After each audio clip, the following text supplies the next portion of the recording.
Hello everyone, it's me Uncle John. Today I am going to read Essay 6047, The Wild Whale Watch, Chapter 4. The bus stop had a long window along the side. We could see hundreds of fish swimming by, right in front of us. The fin whale, we had seen on the surface, swam off in the other direction. Everything was quiet except for the faint hum of the engine. Suddenly, the windows of the sub were completely filled up by the most enormous shape I had ever seen. Wow, this isn't good at all, I said nervously. Miss Frizzle? What is that thing? That's not thing, answered Captain Gill.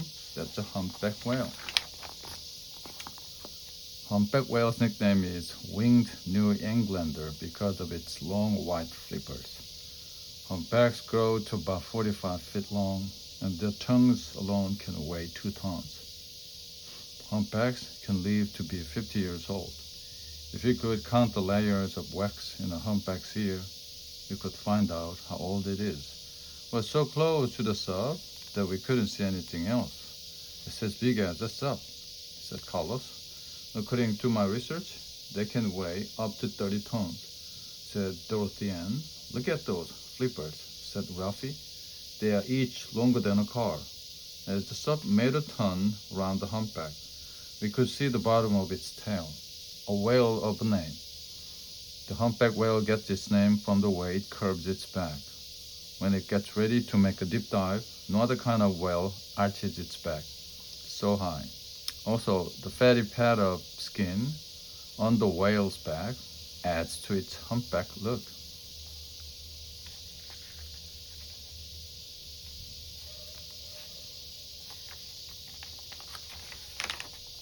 See those markings, Matties? The captain asked. Every humpback has a different black and white pattern. It's like a name tag or a fingerprint. You can tell one individual from another by its tail markings. Let's name this one, Phoebe exclaimed. The markings look something like a flower to me. I think a good name for this whale would be Dandelion. Tail of a Whale by Phoebe. Whale's tail is made up of a pair of flukes with a notch in the middle. The whale swims by, pushing the flukes up and down in the water and wiggling the rear of its body. It uses flippers to steer. The dorsal fin on its back helps the whale stay right side up. Each kind of whale has different shaped flippers.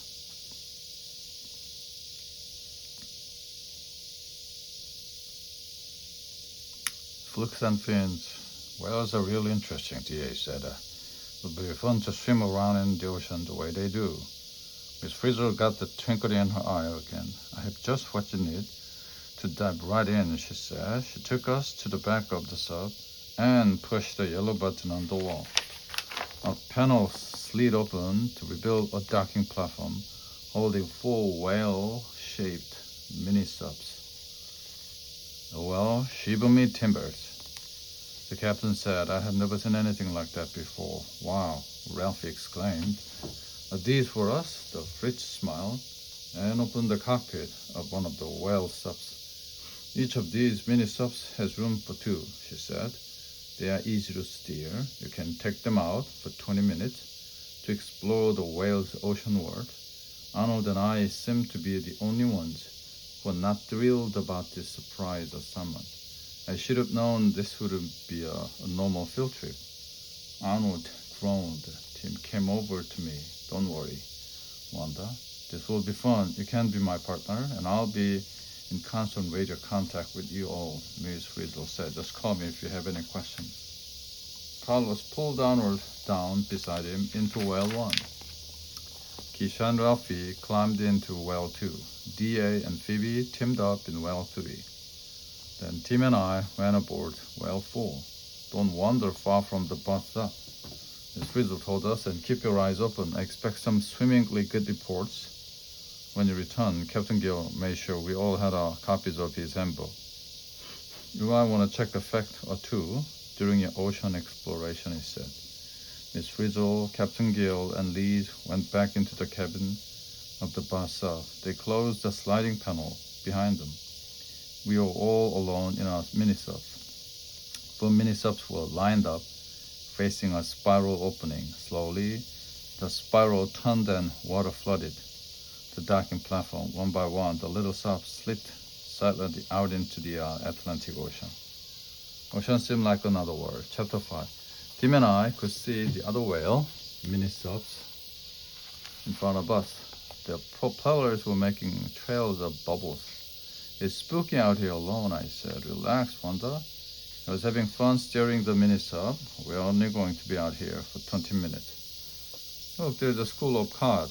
I wonder what other kind of fish are around here. We could hear Miss Frizzle checking in with the other subs over the radio. Then she contacted us, bus sub, to Well 4, report your status. Jim picked up the radio mic. We are okay, he said. Looks like we are heading into murky waters. What is all this stuff floating by? That's plankton, Tim. Miss Frizzle's voice answered. A mixture of tiny plants and animals. The plankton is like a pasture in the sea.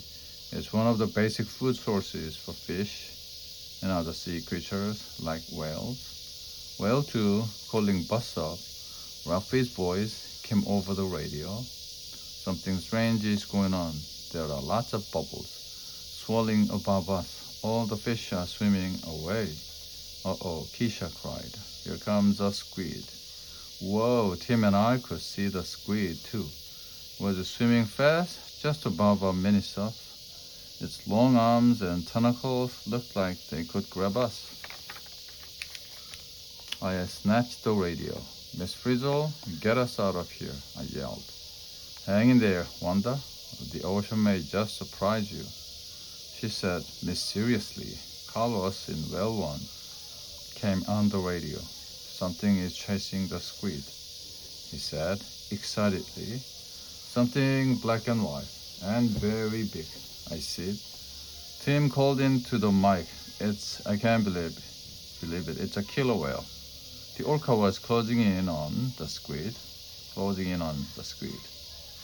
Its tail churned up the water. Our mini-sub began to rock and roll in the waves. We heard Miss Frizzle's voice. Fasten your seatbelts and hold on tight. I was way ahead of her. You're all safe in your sub, but the water might get a little rough. The freeze warned us. A little rough? It was like being inside a washing machine. Our mini-sub went spinning around and around in the bubbles. Talk about seasick. Orca the Great. Killer whale is orca. These black and white whales are often seen in marine parks doing tricks. They are great acrobats in the wild. They are fierce hunters. They go after fish, seals, birds, squids, turtles, and sometimes the young of other whales. But they are not known to attack people. Finally, the spinning stopped, and the water grew calm again. The whales and the squid were gone. Phew, that was a bumpy ride. Tim said, you can say that again. I think we are in over our heads. I had enough this underwater world. We looked out through the sea of plankton swirling around us. Hey, Tim cried. Where are the other whales up? Where is the bus up? What do we do? I asked. I don't see them anymore. We're fine. We got the radio, Tim said as he picked up the mic. Well, 4 to bus up. Come in, Miss Frizzle. The radio made an awful crackling noise and then went silent. SOS, SOS. Tim called into the mic. Come in, bus up. There was no answer. Why did this happen to us? I asked. By now, I was really worried. Don't tell me we have lost radio contact. We have lost radio contact, Tim said. I asked you not to tell me that. I mumbled. What do we do now? Well, we don't know how far we are from the bus stop, another whale stop, or even what directions to steer.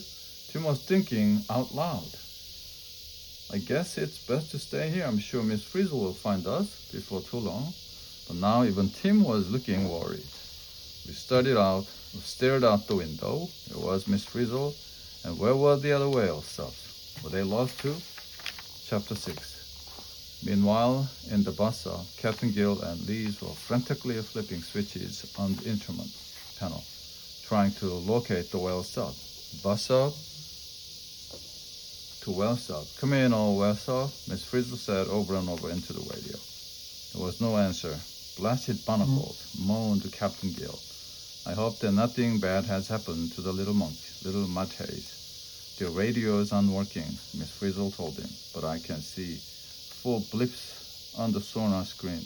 They're all closed except one. It looks like Whale 4 was pulled farther away than the others. I'm sure they will be all right, but let's get going. As my second cousin Ocean always said, the only orca catches the squid. She spoke into the radio again, calling all mini-subs. I can see you all on the sonar screen. If you can hear me, stay where you are. Enjoy the scenery. I'm coming to pick you up. In Whale 1, Carlos and Arnold were staring out the window of the sub. I knew I should have stayed home today, Arnold said. I'll never get home in time to water my rock collection. Don't worry, Arnold, Carlos told him. I'm sure the Fritz will rescue us soon. And look who's there. I don't believe it, Arnold said. The whale just swam by. It was Dandelion. Right. I saw the tail markings too. That's definitely the same humpback we saw before. Oh no, it's opening its mouth. It's huge. Looks like a soup bowl, Carlos said, but big enough to hold a car. As Dandelion came nearer to the sub, it opened its mouth even wider. We're going to be lunch. We're going to be lunch, Arnold moaned. Just then Arnold and Carlos watched as Dandelion swam past them into a mass of tiny fish and plankton.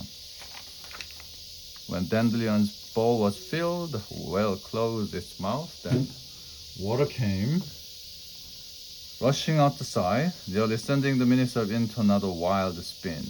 To Fleece Eaters by Arnold. Whales that are not toothed whales, the baleen whales. Baleen whales don't have teeth. Instead, they have hundreds of long strips of baleen plates growing down from the upper jaw. So baleen is like a built-in strainer. Water, plankton, and tiny fish called the krill go in the whale's mouth. Whale pushes the water out, and the fish and krill are trapped inside. Each whale bite can contain 1 million or more tiny fish. It's a good thing we weren't any closer, said Arnold. We were almost part of Dandelion's dinner. Dandelion swam away just as the bus up pulled up alongside Whale 1. Miss Frizzle opened the door to the docking platform and Carlos steered the mini-sub inside. Ahoy, Mateys, cried Captain Gill as Arnold and Carlos came into the cabin. You don't believe how much humpback can eat, Captain Gill said Arnold. Humpbacks eat a lot. When they're up here in the feeding grounds, they store up food for the winter and they make a long journey south. They may not get to eat again for months. Blubbering, blubber. Whales store the food as blubber, a layer of fat under the whale's skin. Blubber keeps the whale's body warm when it's in cold water, and the whale leaves off its blubber when it's migrating. Where are the other kids? Asked Carlos. Have no fear, Carlos. We are on our way to Whale 2. Don't you know that your keys are always on my sonar screen? Lead, set the control. We are off to pick up Keisha and Ralphie. Every year, humpbacks migrate from the cold polar waters with their feet to warmer tropical waters. They mate and have babies in the spring. The whales swim back north with the young whales. Humpbacks only swim about 3 miles per hour, but they travel 1,000 miles a month when they migrate. The end.